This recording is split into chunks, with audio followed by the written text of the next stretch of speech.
I stood before my parents' casket when my husband leaned in, pretending to comfort me. Instead, he whispered, "Sign the divorce papers after the ceremony." I did not cry. I just nodded, and he thought he had won. He did not know my parents left a final letter exposing him. For the next few weeks, I simply watched him walk into a trap built by his own greed. My name is Reese Adams, and the worst moment of my life was not when the highway patrol officer knocked on my door at 2 in the morning to tell me my parents were gone. It was not the cold, sterile air of the morgue, where I had to identify their personal effects because the accident on Interstate 64 had been too catastrophic for a visual confirmation. The worst moment of my life happened 4 days later, while I was standing in the damp grass of a cemetery in Charlottesville, watching 2 mahogany caskets being prepared for the earth. I am 34 years old, but in that moment, standing between the fresh piles of dirt and the line of black umbrellas, I felt like a child who had been left behind in a supermarket. The air smelled of wet wool, decaying leaves, and the cloying scent of lilies that were trying too hard to mask the reality of death. I was numb. My body was present, encased in a simple black dress that felt too tight around the chest, but my mind was floating somewhere above the tree line, refusing to accept that the 2 people who had built my world were inside those boxes. Next to me stood my husband, Derek Vaughn. To anyone watching from the rows of folding chairs behind us, Derek looked like the perfect grieving son-in-law. He was 36 years old and wore his tragedy with the same curated precision he applied to his job as the regional manager for Rowan and Pike Menswear. His suit was a charcoal Italian wool that fit him impeccably, tailored to accentuate his shoulders. His hair was styled, not a strand out of place despite the misting rain. He held a large black umbrella over me, tilting it just enough to protect my hair, his other hand resting firmly on the small of my back. From a distance, that hand looked supportive. It looked like an anchor keeping me from drifting away into the gray sky, but I could feel the tension in his fingers. It was not a hold of comfort. It was a grip of control. He was steering me, ensuring I stood at the correct angle, ensuring I did not slump, ensuring that the picture of the bereaved couple remained aesthetically pleasing for the onlookers. The priest, a kind man with a voice like gravel, was reading the final commendation. He spoke of resurrection and life everlasting. He spoke of the love my parents had shared for 40 years, a love that had ended only because physics and steel had intervened on a rainy highway. I tried to breathe. The air felt thick, like water. I focused on the brass handles of my father's casket. I tried to remember his laugh. I tried to remember the way my mother would hum when she made coffee in the morning, but the memories were slipping away, replaced by the sheer, crushing weight of the ceremony. I needed Derek. I needed his hand to soften. I needed him to squeeze my shoulder and tell me that we would get through this, that the silence waiting for me back at our house in Richmond would not swallow me whole. Derek leaned in close. The movement was smooth, cinematic. He lowered his head until his lips were inches from my ear. The gathered family and friends likely thought he was whispering a prayer or a word of strength. "Reese," he whispered. His voice was low, devoid of any tremor. It was his business voice. I turned my head slightly, my eyes wet and blurring, waiting for the comfort. "After the ceremony is over," he said, the words clipping the air between us. "I need you to sign the divorce papers. I have them in the car." For a second, the words did not register. They were simply sounds that had no place in this setting, like hearing a laugh track in a hospital room. I blinked, a single tear escaping and tracking a cold line down my cheek. I looked at him, searching his face for a sign of a stroke, a sign of madness. He was looking straight ahead at the priest, his expression somber, his jaw set in a line of practiced mourning. "What?" I breathed out. The word was barely a ghost of a sound. His grip on my back tightened, his fingers digging into my spine through the fabric of my dress. He did not look at me. He kept his eyes fixed on the coffin as if he were studying a quarterly sales report. "The papers," he whispered again, sharper this time. "I want them signed today, before we drive back to Richmond, I do not want to drag this out." The world seemed to tilt on its axis. The priest's voice faded into a dull roar in the background. I looked at the man I had been married to for 3 years. I saw the pores on his skin, the perfect shave of his jawline, the way his tie was knotted in a flawless Windsor. "Here?" I whispered, my voice trembling. Not from grief anymore, but from a sudden, violent shock. "Now?" Derek finally turned his eyes to me. They were blue, clear, and completely empty of empathy. There was no sadness in them. There was only annoyance. He looked at me the way he looked at an employee who had shown up late for a shift. "Don't make a scene, Reese," he hissed through his teeth, his lips barely moving. "People are watching. Just keep looking forward. Nod your head." I stared at him. The absurdity of it was so immense that it almost short-circuited my brain. My parents were being lowered into the ground. The machinery of the lift was beginning to whir. A mechanical grinding sound that tore through the quiet of the cemetery, and my husband was worried about a scene. He was not worried that his wife's heart was breaking. He was not worried that I was about to collapse. He was worried that the narrative of his perfect life might show a crack if I reacted. He was not afraid of my pain. He was afraid of being embarrassed. I felt a coldness spread through my chest that had nothing to do with the weather. It started in my stomach and radiated out to my fingertips, freezing the blood in my veins. It was a clarity so sharp it felt like a knife. I looked at his hand on the umbrella handle. He was wearing his expensive watch, the one I had bought him for our 2nd anniversary, and then I saw it. He held his phone in the same hand that gripped the umbrella handle, concealed partially by his cuff. The screen lit up. The vibration was a subtle buzz against the silence. I should not have looked. I should have been watching my parents leave this world. But my eyes were drawn to the light. A notification banner slid across the lock screen. "Camille Ross. Thinking of you. Can't wait for tonight." White heart emoji. The message hung there for 2 seconds before the screen went dark again. Camille Ross. The name hit me with the force of a physical blow. I knew her. Not well. But I knew her. She was a brand ambassador Derek had hired for a campaign 6 months ago. 24 years old, bright, bubbly, and excessively eager. I remembered Derek making a joke about her lack of experience over dinner once. "Thinking of you? Can't wait for tonight. Tonight, the night of my parents' funeral," the priest said. Ashes to ashes, dust to dust. The first shovel of dirt hit the wood with a hollow thud. Derek sighed. A microscopic sound of impatience. He shifted his weight from one foot to the other. He was bored. He was checking the time. He had a date. He had a plan. And I was just the final logistical hurdle he needed to clear before he could move on to his new, shiny life. He thought I was broken.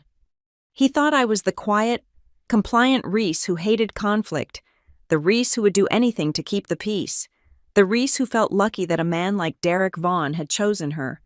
He thought the grief had made me weak. He was wrong. Grief does break you, yes, but sometimes, when the pieces shatter, they fall back together into something sharper, something harder. I looked at the text message in my mind. I looked at the profile of his face. I looked at the dirt covering the only 2 people in the world who had ever loved me unconditionally. I realized then that the marriage I thought I had was a hallucination. There was no partnership. There was only Derek's ambition and my utility. And now that my utility had run out, now that I came with the baggage of grief and inheritance drama, he was discarding me. He squeezed my back again, a silent command to pull myself together. "Reese," he warned, his voice a thread of steel. "Do you understand?" I took a slow breath. The scent of the lilies was no longer suffocating. It was just a smell. The rain felt cool on my face. I turned my head and looked him directly in the eyes. I did not blink. I did not scream. I did not slap him, though God knows the urge burned in my palm. I did not give him the satisfaction of the scene he was so terrified of. If I screamed, I would look like the hysterical widow. I would look unstable. He would be the victim. the long-suffering husband dealing with a wife who had lost her mind with grief. I would not give him that narrative. I straightened my spine. I withdrew slightly from his touch, just enough so that his hand fell away from my back. "Okay," I said. My voice was steady. It was the voice of a stranger. Derek blinked, surprised by the lack of resistance. He had expected begging. He had expected tears. He had expected me to ask why. He smiled, a small, relieved twitch of his lips that he quickly hid behind a mask of solemnity. He thought he had won. He thought I was rolling over. He nodded, satisfied, and turned his attention back to the grave, assuming the role of the grieving husband once more. He had no idea that while he was planning his evening with Camille, I was already planning the rest of his life. Looking back, I should have realized that my marriage to Derek was never a partnership. It was a 3-year audition for a role I was never destined to keep, from the outside. We were the golden couple of our social circle in Richmond. We lived in a loft apartment that looked less like a home and more like a spread in a minimalist architectural magazine. That was by design. Derek did not believe in clutter, and he certainly did not believe in comfort if it compromised the aesthetic. Everything in our life was curated, filtered, and polished until it gleamed. He treated our marriage like a public relations campaign for his personal brand. When we hosted dinner parties, he would spend hours arranging the charcuterie board, not because he enjoyed food, but because he needed it to look impressive when he posted it on social media. He would move a slice of prosciutto 3 millimeters to the left and ask me if the lighting made the vintage Gouda look too yellow. I used to think this was just his personality. I told myself that he was a perfectionist, a man who took pride in his surroundings. I told myself that I was the messy one, the chaotic variable that he was graciously trying to organize. I spent 3 years apologizing for leaving a coffee mug on the coasterless side table, or for laughing too loudly at a joke that wasn't sophisticated enough for the company we kept. We did not have children, early on. Derek had sat me down with a serious expression and explained that children were chaos agents. He said we were career people.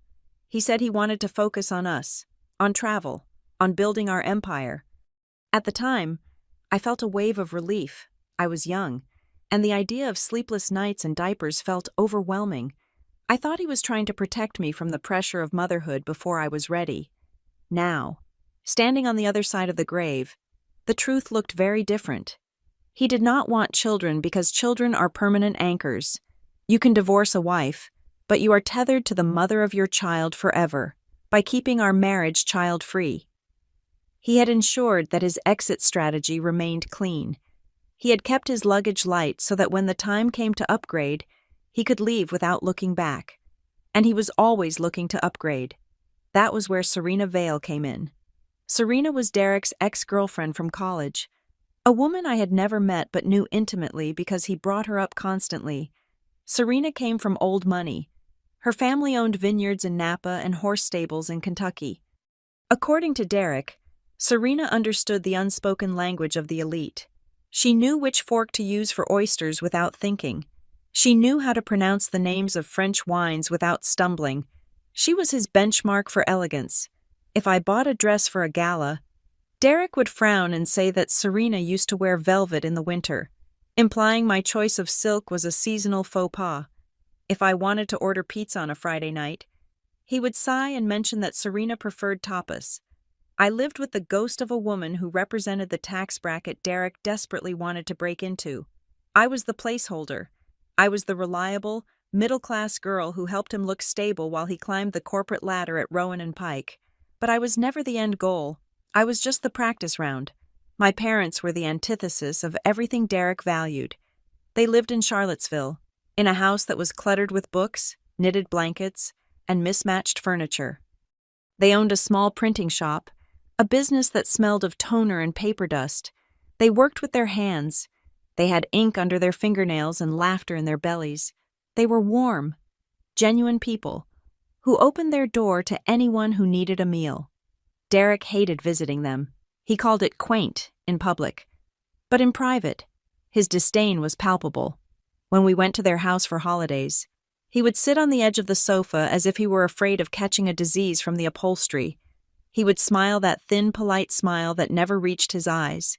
He treated my father, a man who could fix anything with a wrench and a kind word, like a simpleton. He treated my mother, who read 3 books a week and could debate history with anyone, like a naive housewife. I remembered one Thanksgiving vividly. My dad had been telling a story about a printing job gone wrong, laughing at his own mistake. Derek had checked his watch 3 times during the story.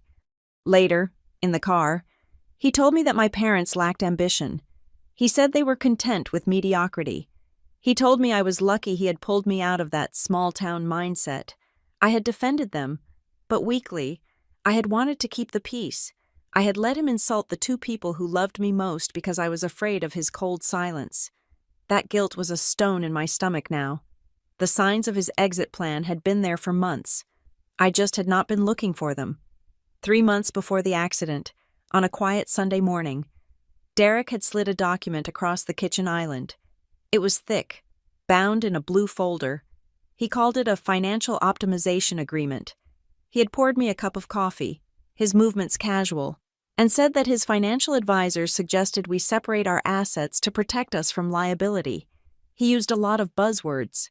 He talked about tax brackets, potential lawsuits against his company, and shielding my credit score. The document essentially stated that in the event of a separation, what was his remained his, and what was mine remained mine, with a strict cap on spousal support. It felt cold. It felt transactional. I remembered looking at him and asking why we needed this now. After 3 years of sharing everything, he had become defensive. He told me I was being emotional. He said I did not understand how modern wealth management worked. He said if I trusted him, I would sign it. I did not sign it, not because I suspected he was leaving, but because my father had taught me never to sign anything I did not fully understand. I told him I wanted my dad to look at it first. Derek had snatched the papers back so fast the coffee rippled in my mug. He told me my father was a printer, not a lawyer, and that it was insulting to bring him into our private financial matters. We had a fight. He slept in the guest room, and the topic was dropped. I thought he had let it go. I realize now that he had not let it go. He had just changed tactics. He realized I was not going to sign away my rights voluntarily, so he had decided to blindside me. The demand at the funeral was not a sudden snap of cruelty. It was not triggered by grief or stress. It was the culmination of a strategy. He had been waiting for a moment when I was too weak to fight back. He knew that losing my parents would shatter me. He knew I would be drowning in sorrow, unable to navigate legal jargon or fight for my share of the assets. He thought that if he struck while I was on my knees, I would agree to anything just to make the pain stop. He looked at my parents' death not as a tragedy, but as a tactical advantage. I sat in the passenger seat of our luxury sedan as we drove away from the cemetery. Derek was driving. He had turned on the radio to a soft jazz station, humming along as if we were driving home from a dull dinner party rather than burying my family. I looked at his profile. I looked at the way he checked his reflection in the rearview mirror. I realized that my entire marriage had been a lie. I had spent 3 years trying to be good enough for a man who measured my worth in social capital. I had blamed myself for not being posh enough, for not knowing about wine, for having parents who worked with their hands. I had thought it was a matter of taste. It was not a matter of taste. It was a matter of greed. He did not want a wife. He wanted an accessory that appreciated in value. And now that he had found a shinier accessory in Camille Ross, and now that he thought I was about to become a depressed, emotional burden, he was cutting his losses. He thought I was staring out the window, lost in grief, and I was grieving. The pain of losing my parents was a physical ache in my chest, but underneath that grief, something else was waking up. He thought he was driving a broken woman home to sign her life away. He did not know he was driving a woman who had just realized she had been sleeping next to a monster. He asked me if I wanted to order takeout when we got home. He suggested sushi. He said it would be light and easy. I nodded. I let him think he was in charge. I let him think the silence in the car was submission. But it was not submission. It was the silence of a soldier checking their ammunition. I was done trying to be the perfect wife. I was done trying to live up to the ghost of Serena Vale. If Derek Vaughan wanted a divorce, I would give him one, but I would not give him the one he wanted. He wanted a quick signature and a clean break. He wanted to walk away with his reputation intact and his bank account full. He had no idea that the rustic parents he despised had left me the ultimate weapon. He had no idea that the simple printer and his wife had seen through his expensive suit and his charming smile years ago. As the car merged onto the highway, heading back toward Richmond, I closed my eyes and pictured my mother's handwriting. I pictured the letter the lawyer had mentioned on the phone. Let him have his sushi. Let him have his night with Camille. Let him think the war is over before it has even begun. The drive back to Richmond was a blur of highway lights and silence, interrupted only by Derek's occasional sigh or the tap of his finger against the steering wheel. We arrived at our loft late that evening. The air inside was stale, smelling of the expensive reed diffusers Derek insisted on keeping in every room, sandalwood and ambition. I wanted to collapse. I wanted to crawl into bed and sleep for a week. But Derek did not turn off the lights. He did not loosen his tie. He walked straight to his home office, retrieved a manila envelope, and placed it on the kitchen island. He gestured for me to sit on one of the high stools. It was not a request. "Reese," he started, his voice adopting that reasonable, managerial tone he used when firing an underperforming sales associate. "I have been thinking. The funeral today made me realize something important. Life is short, too short to be unhappy." I stared at the envelope. I knew what was inside. He had not even waited 24 hours. "I think we should expedite this," he continued, tapping the paper. "I had my lawyer draft these a few weeks ago. Just in case, it is a standard separation agreement, very clean, very civil. If you sign it now, we can file it tomorrow morning. It saves us both the headache of a drawn-out legal battle. You do not have the energy for a fight right now, do you?" He was banking on my exhaustion. He was banking on the fact that I had just buried my parents and that my defenses were down. "What is the rush, Derek?" I asked, my voice flat. "No rush," he lied, smoothing the front of his shirt. "I am just thinking of your future. Look, this place," he waved a hand around our impeccably decorated living room. "It is too much for you to manage alone. The mortgage is high. The upkeep is expensive. I think we should sell it, liquidate the assets. You can take your share, maybe move into something smaller, something more manageable. Start over at the right level." The right level? The phrase hung in the air. He meant a lower level. He meant I should go back to being the printer's daughter, while he took the equity from our home to fund his new life with Camille. "And the car?" I asked. "The Audi is in my name, but I am willing to be generous," he said, flashing a benevolent smile that did not reach his eyes. "I will give you a few $1,000s for a down payment on a used Honda or something similar, reliable transportation." He was stripping me for parts. "I will read it over," I said, not reaching for the pen. Derek's jaw tightened. "Reese, do not make this complicated. Lawyers cost money. If you get a lawyer, they will just eat up whatever settlement you get. Just sign it. Trust me. I am trying to protect you." I stood up. "I said I will read it over. I am going to bed." I walked away before he could argue, locking the bedroom door behind me. I did not sleep.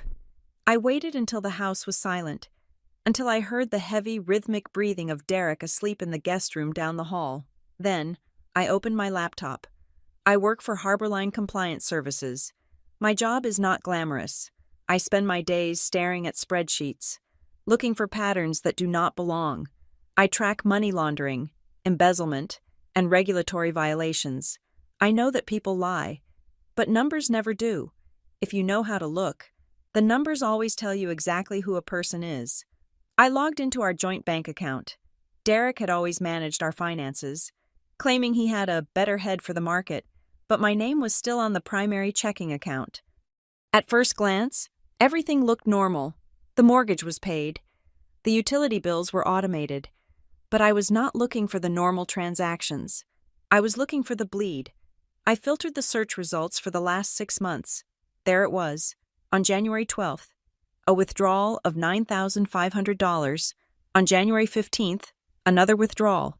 $9,500. On February 1st, $9,000 even. My heart hammered against my ribs.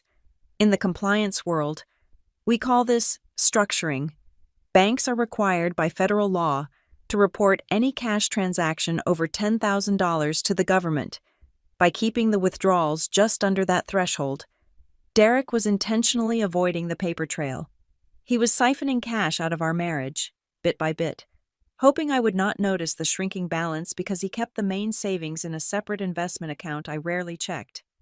He was not just leaving me, he was robbing me before he walked out the door. I scrolled further. There were credit card payments that did not match our usual spending. A charge for $3,200 at the Cavalier Hotel in Virginia Beach on a weekend when Derek told me he was at a regional conference in Dicosea. I pulled up Instagram on my phone and searched for Camille Ross. Her profile was public. I scrolled back to that same weekend. There she was. A photo of her in a white robe, holding a champagne flute on a balcony. The location tag, the Cavalier Hotel. The caption, "Weekend getaway with my favorite person." Heart emoji. She was drinking champagne on my dime. They were building their romance on the ruins of my financial security. The next morning, Derek was already in the kitchen when I walked out, brewing espresso. He looked refreshed, as if he hadn't just tried to bully his grieving wife into poverty the night before. "Morning," he said, sliding a cup toward me. I was thinking, "Reese, you should take a break from work. Quit Harbor Line. Take 3 or 4 months off. I will handle the bills. You just focus on healing." It sounded so kind, so supportive, but I knew better now. "That is a big step," I said, sipping the coffee black. "It is necessary," he insisted. "And to make it easier, I can redirect all the mail to my office or a post office box. That way, you do not have to see the bills piling up. You do not need that stress right now. I will take care of everything." The trap snapped shut in my mind. He wanted me to quit my job so I would lose my income and be dependent on him. And he wanted to divert the mail so I would not see the bank statements, the credit card overdue notices, or the foreclosure warnings that might be coming if he kept draining our accounts. He wanted to blind me. He wanted full control of the information flow so he could finish cleaning me out before the divorce was finalized. "I will think about it," I said, keeping my voice neutral. "It is a lot to process." Derek smiled, patting my shoulder as he walked past me to grab his keys. "Take your time, but not too much time. We need to move forward." As soon as the front door clicked shut, my phone rang. I looked at the screen. It was an unknown number with a Charlottesville area code. "Hello? Ms. Adams?" The voice was elderly, dry, and sharp. "This is Arthur Miller. I was your parents' attorney for 30 years. "Mr. Miller," I said, my throat tightening. I assumed we would speak next week about the will." "We will," he said. "But there is a specific instruction in your father's file that I am legally obligated to execute immediately. It concerns a sealed envelope your mother left in my care." I gripped the phone tighter. "A sealed envelope?" "Yes," Mr. Miller said. "The instruction on the file is quite specific. I was told to call you only if a certain condition was met. Your mother told me, if Reese ever calls you sounding like she is drowning, or if her husband tries to rush the estate settlement, you open this file." I felt a chill run down my spine. My mother, she had seen this coming. She had seen through Derek's mask when I was still blinded by love. "I am listening," I whispered. "There is a note here." Mr. Miller continued, the sound of paper rustling coming through the line. "It is dated 2 years ago.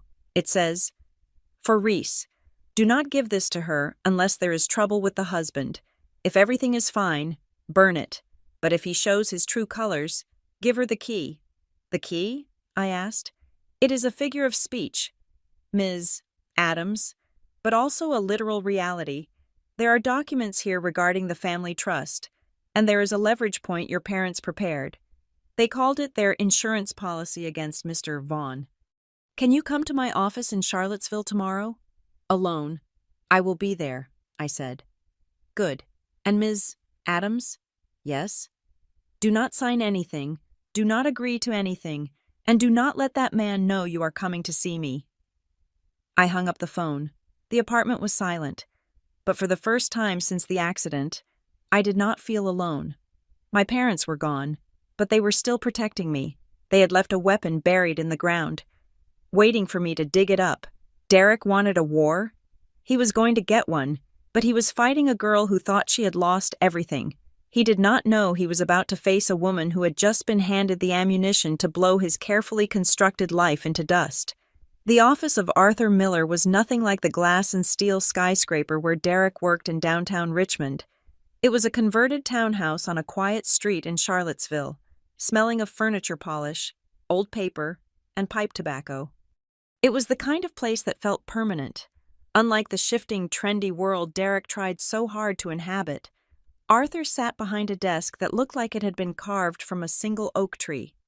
He was 70 years old, with eyes that had seen every variation of human greed and grief. He did not offer me coffee or small talk. He simply unlocked a drawer and placed a thick cream-colored envelope on the desk, followed by a leather-bound binder. "Reese," he said, his voice grave. "Your parents were very proud of you, but they were also very protective. They spent the last 40 years building a life, brick by brick. They printed flyers, they bound books, and they saved every penny they did not spend on your education. They were not showy people, but they were not naive." He pushed the envelope toward me. "Your mother wrote this the day you and Derek got engaged. She updated it 3 months ago." My hands trembled as I picked it up. It was light, but it felt heavy with intent. I recognized my mother's handwriting immediately. Looping, precise, and warm, I tore the seal. "My dearest Reese, if you are reading this, then we are gone. And if Arthur has given you this specific letter, it is because something is wrong in your marriage. I hope I am wrong. I hope you are reading this and thinking that your mother was a paranoid old woman. But a mother knows. Reese, I saw the way Derek looked at our house the first time he visited. He did not look at the photos on the mantel. He looked at the square footage. He did not ask about our lives. He asked about the profit margins of the shop. He calculates people. Reese, he subtracts their worth from his needs. And I was terrified that one day, he would decide you no longer added up to enough. We did not want to tell you this while we were alive because you loved him, and we wanted you to be happy, but we could not leave your future to chance. We could not let everything your father and I worked for, the sweat, the ink stains, the long nights, go into the pocket of a man who thinks he is better than us. We have set up a safety net. Please, trust Arthur, and please, forgive us for not trusting your husband. Love always. Mom." I put the letter down. The paper was wet where a tear had fallen, but my chest did not feel hollow anymore. It felt hot. My mother had seen it. All those times Derek had made snide comments about their simple life. They had been watching him right back. They had seen the predator hiding behind the suit. "Your parents were not billionaires, Reese," Arthur said, opening the leather binder. "But they were land-rich. They owned the building the print shop is in. They owned the 10 acres of timberland behind their house, and they had a very boring, very effective investment portfolio that has been compounding interest since 1985. He tapped a figure on the bottom of the page. "The total value of the estate, including the real estate and the life insurance policies, is just under $2 million. I stared at the number, $2 million, to Derek, who dealt with corporate accounts. This might not seem like a fortune, but to me, it was a mountain of security. It was freedom. "However," Arthur said, his tone sharpening, "this is where it gets interesting. Your father was worried that Derek might try to claim this money as marital assets.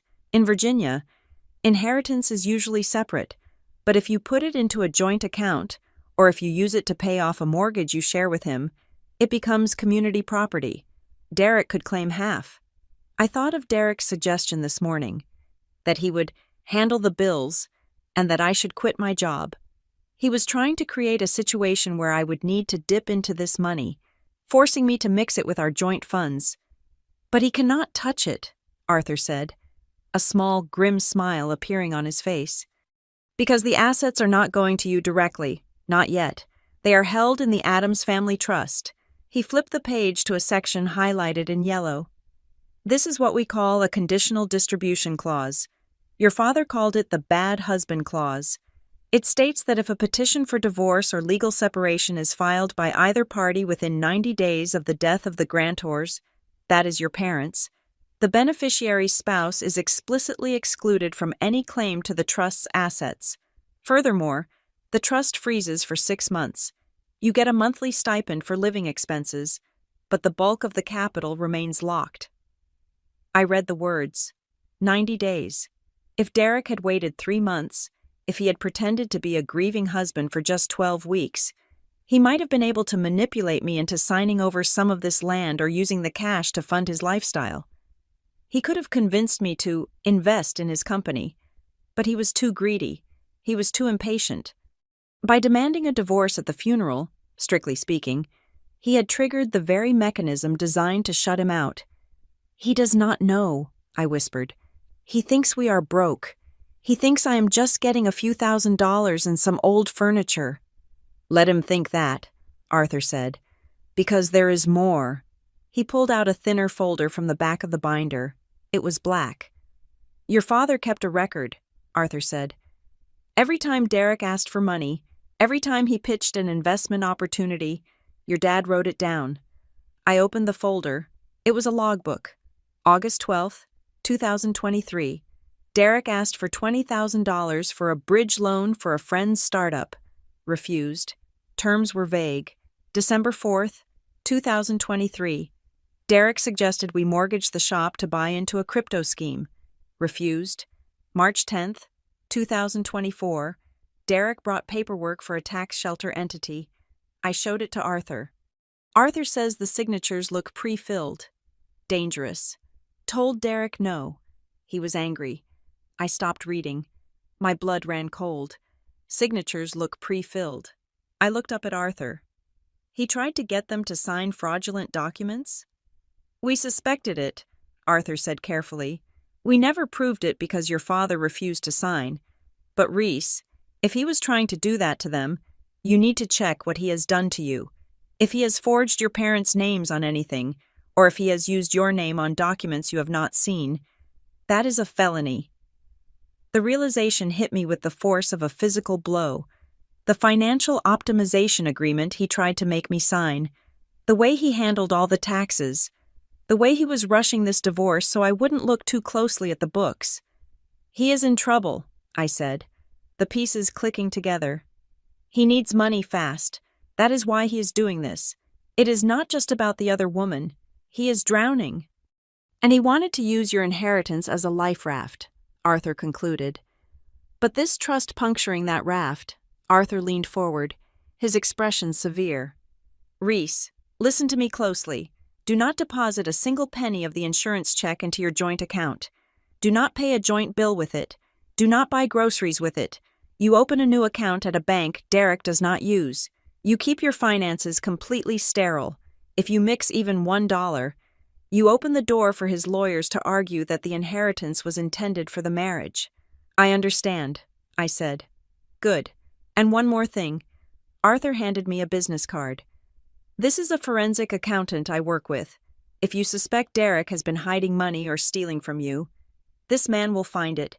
He costs $300 an hour, and he is worth every cent.